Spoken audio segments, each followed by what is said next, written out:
the consciousness. My guest this evening is Dean Robinson, a well-known celebrity in the Fort Wayne area. Welcome, Dean, to my show. How you doing? Having me. I'm doing great. Rastaman with them dreadlocks. Enough respect. You. Yes. Feeling you. Yes.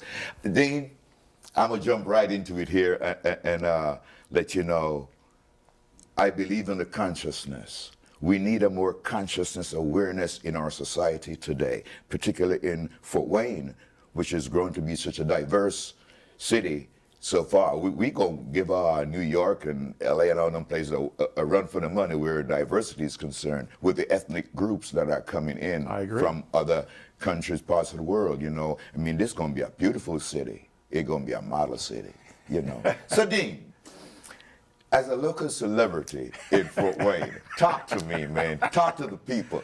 Talk to Fort Wayne. Hopefully the rest of the world. Now you got to understand, I made this man call me a celebrity. Not just me alone, man. You know, come on now. Well, I do social commentary. I produce a website called Summit City Noise. So you can see it on summitcitynoise.com. I also do a lot of this social commentary on Facebook and on YouTube, because I produce a lot of videos. Which I watched a couple of your videos. They're powerful. Thank you. I put a lot of work. Politically powerful. Well, I put a lot of work and a lot of research into those because I feel like sometimes our commercial news media, well, it gives people a distorted sense of reality because it's censored. Because it's censored, and then it's focused through these various prisms that are the networks. You know, and so we're going to see things from this corporate network perspective. Okay. Now, what I find is that this news cycle that we experience, well, CNN made it a 24-hour news cycle, but you're going to find now it's so much faster.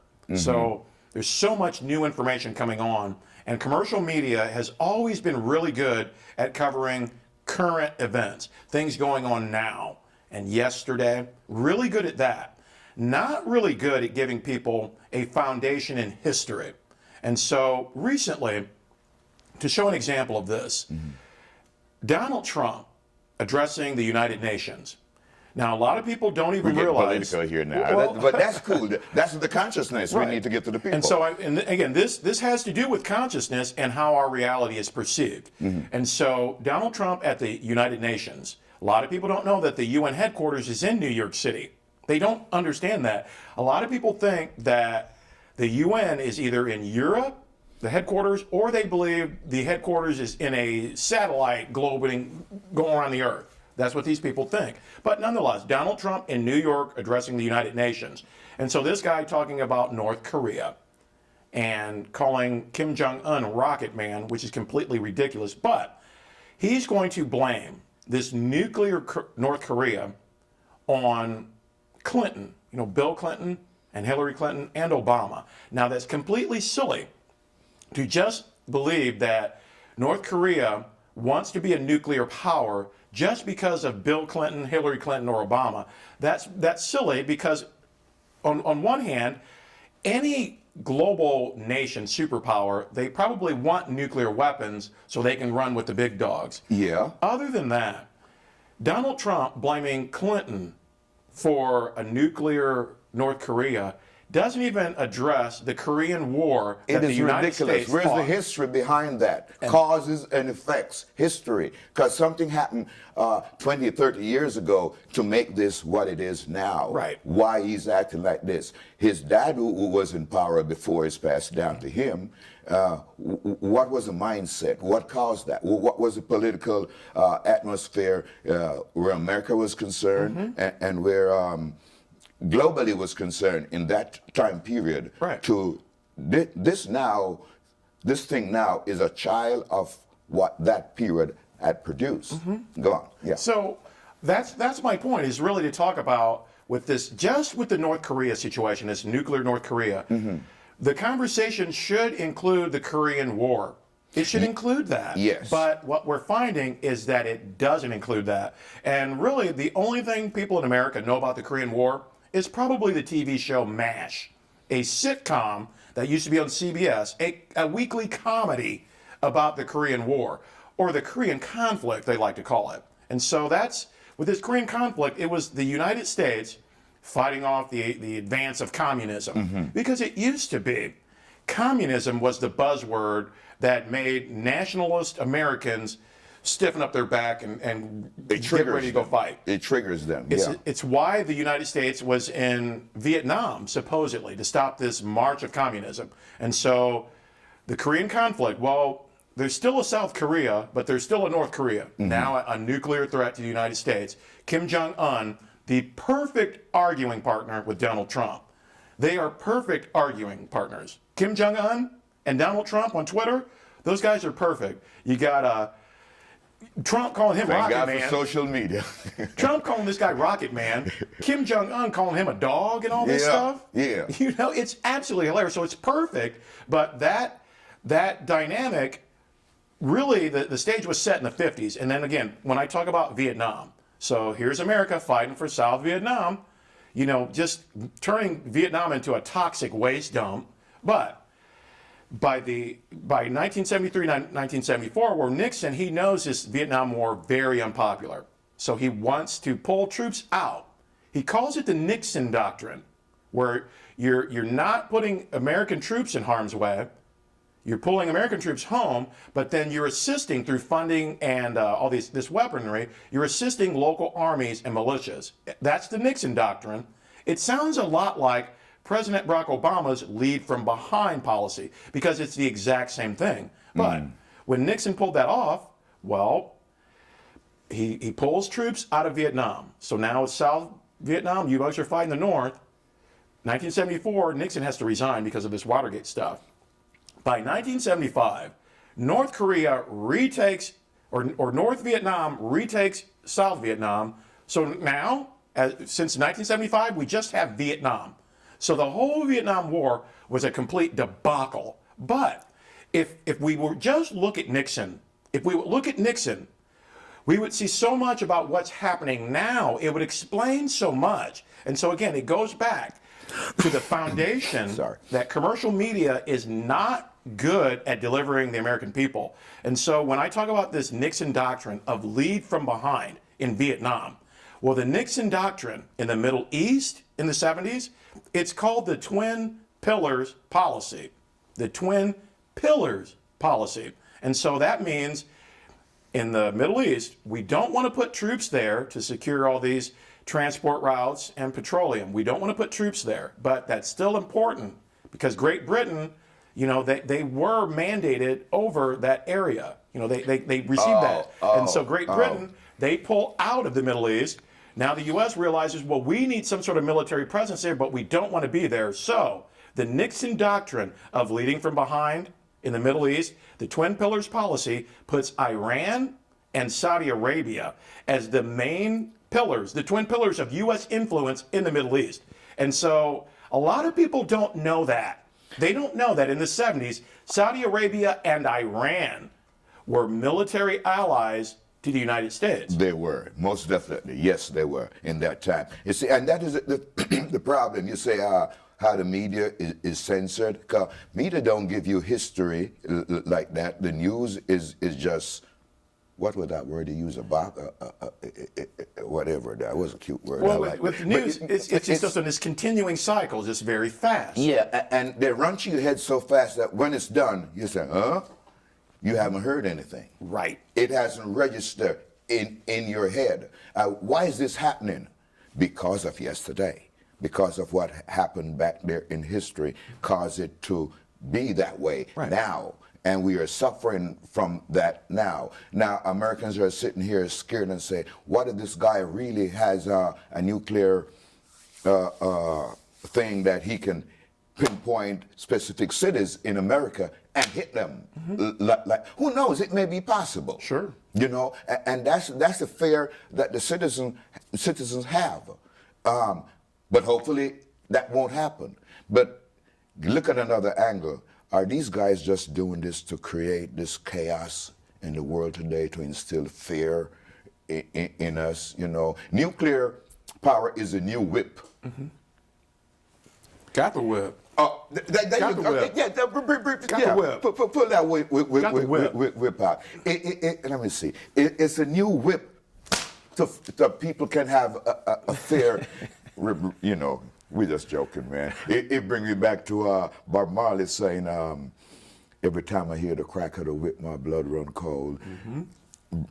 You know, how to... You see, we just switching subject now, you know, get Nicola lighter than the political stuff. I do that, Dean. Well, I do that. well, man, because you see, here what happened. I call this a passport. Because that's how we were brought here. For real. As a people, black people, were brought here because of this whip. We were made to work. This is what we got paid for. We got paid with the whip. You know what I mean? But here, my brother, from my island, Robert Nestamali, emancipate yourself from mental slavery, for none but yourself can free your mind. Have no fear for atomic energy. Coming back to Kim Jong, whatever his name is here, and Donald Trump too. None of them can stop the time. Well, with them, it's political theater. Yeah. It's what we're seeing. Because some of this stuff back and forth between Kim Jong-un and President Trump, well, if you take away the real life repercussions, some of this stuff is absolutely hilarious. It's a comedy. It really is. And so what you're going to find is, well, the United States does not want a nuclear war. We don't want to. The citizens don't want to drop nuclear weapons on anybody. They don't want any bombs dropped here. The world don't want that. Now, if you're Kim Jong-un in North Korea, well, if you want to be a nation that's taken seriously in the world, you have to have nuclear weapons. You have to have the stronger power. And so when you look at like Israel, great friend of the United States and Great Britain. Well, does Israel have nuclear weapons? As far as the U.S. intelligence says, yes, they do. But if you ask Israel, if you ask Prime Minister Benjamin Netanyahu, is Israel a nuclear power? He would say, I'm not telling you. Because their policy, it's called nuclear ambiguity, which means don't ask, we're not telling. Even though U.S. intelligence will tell you these mugs do have nuclear weapons, but the official policy for Israel is we're not telling you. We're not telling you. But somehow, with Kim Jong-un, that's just not good enough. But doesn't all of these big countries have nuclear power? Not all nations have nuclear weapons. Most of these, so-called powerful nations, Russia, Sure, they China. have If you want to be taken seriously, that's just the way nations work. Nations have to have these armies. They have to be able to protect themselves. And with most nation building, well, it requires a war. So with the United States of America, well, we were British colonies, right? Yes. Well, most people don't know that. it took a war to create this United States of America. It took a war and all this death and killing, and then to establish these great states, well, then there had to be genocide of the people who lived here. And so that's the United States of America. Any nation that you look at throughout history, any nation has had this. They've all been forged by war, bloodshed, violence, killing, and genocide. It's just the way it works. And so when people see the Islamic State doing their thing, You're more like the Lord of the Jungle, so to speak. people hear this, people cutting off their heads, or the Islamic State, well, they want to create a state, right? This theocracy. Yeah. And they're doing it through what? War and violence. That's the good old-fashioned Because way. that's intimidation. Right. You can intimidate your own people and other nations at large. I ain't messing with those guys, man. They are crazy. For real. No, jumping things. I don't know much about the Muslims and all like that, but these people are doing things under a Muslim banner, and it scares me. Well, I don't understand. Is there two different segments of that Muslim thing?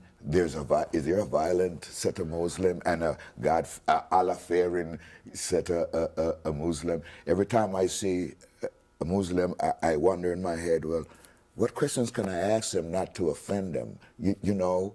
And that's why it's difficult talking about religion, because sometimes, well, we're going to be ignorant regarding other religions. So I was raised as a Catholic, and so I know most of my religious thought, foundations, spiritual foundation, it's from Christianity. Now, I don't consider myself a Christian now. I'm not a Catholic, but I'm down with the Lord. I love Jesus. I consider Jesus an archetype, a model for human behavior that we're all supposed to be trying to live out. And so that's my belief. Now, when you talk about... I'm from the order of Rastafari. All right. You know what I mean? Yeah. And I will not enforce my concept or belief on anyone. It's a way of life. It works for me. It is for me.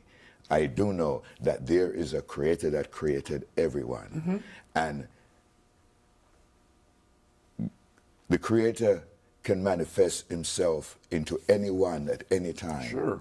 Because we live in the creator live in us. We are all representative of the creator. We have to function together like that. And I strive for peace and love to everyone. My problem is when I give it, I need it to be returned. That's a struggle. Well, that's... You see what I'm saying? Well, I mean, what you're talking about is conscious living. Yes, sir. Now, when we're talking about religion, well, we're kind of talking about a different thing because it's supposed to be about conscious living and understanding your world and getting a greater understanding of your universe. But I don't think religion is really good for that. I really don't. Now, I do find that these different religions, they do help different people express how they feel and how they grapple with these universal powers. But you're going to find that they create separation. And so when we're talking about Islam and Muslims, and you're going to say, well, Dean, are there different sects out there? Are there different groups that might have different beliefs or different endeavors that they're trying to reach? Yes, that is true.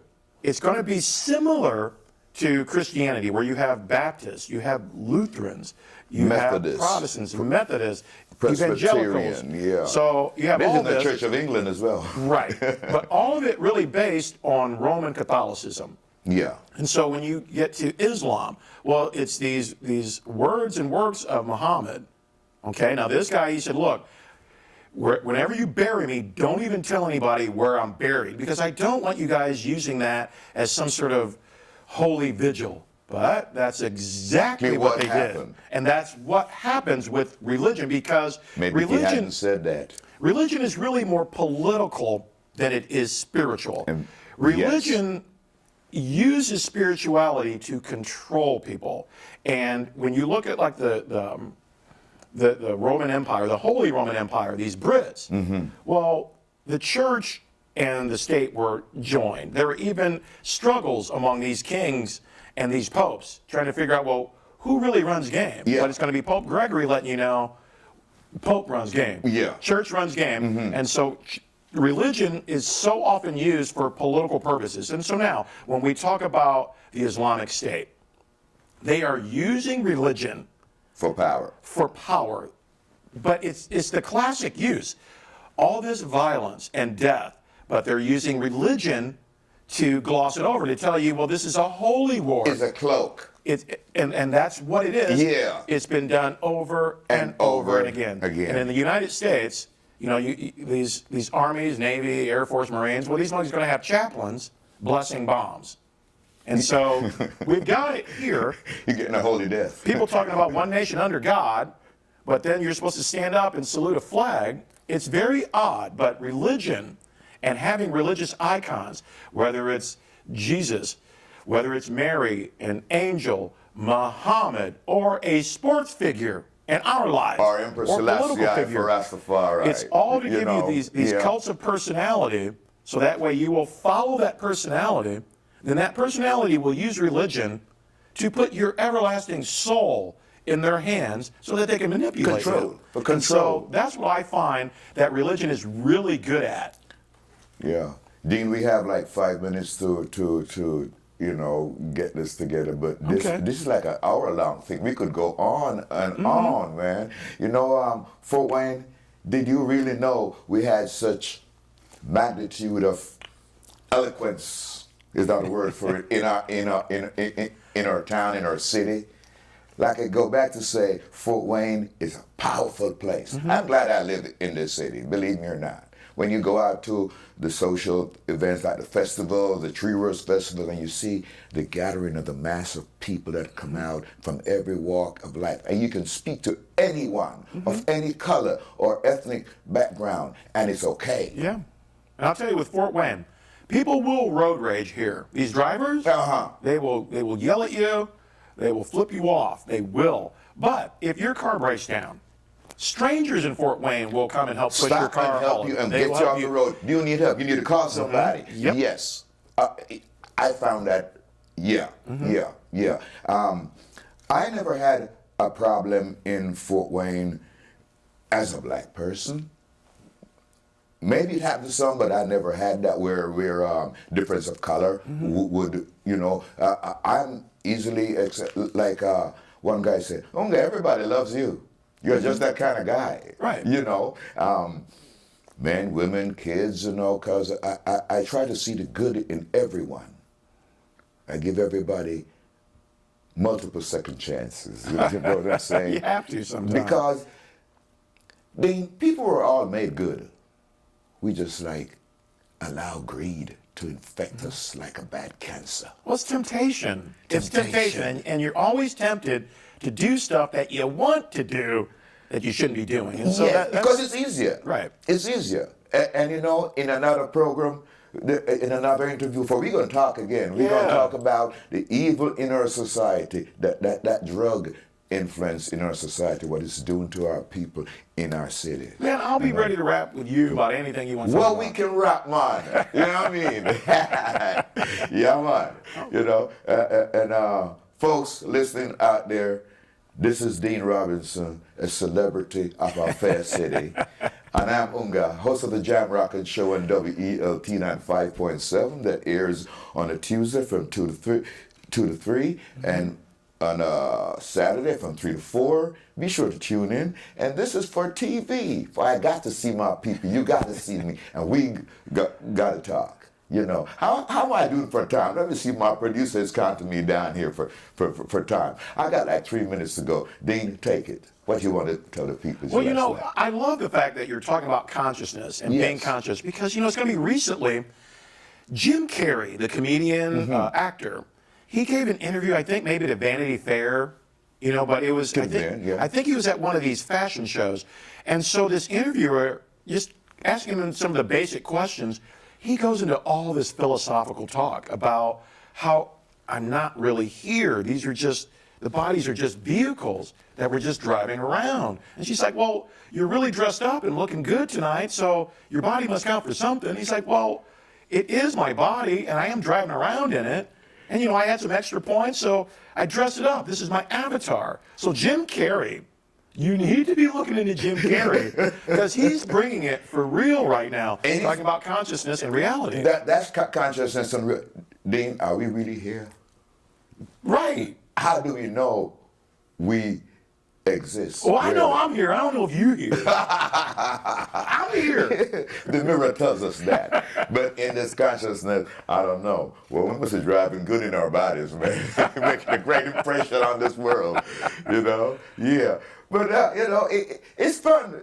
I can see where Jim Carrey's coming from with that. And he just like making things a little more comfortable, a little more easier, you know. Fort Wayne, I want to thank you for tuning in and listening to Unga and Dean just talking to you. That's what it is, you know. So here we go. More power to you. Love you, brother. Thanks for having me. Anytime. Thank you, Dean. And that's wrapped us a show for the consciousness. And I am your host, Unga. Thank you, Fort Wayne. Bye-bye.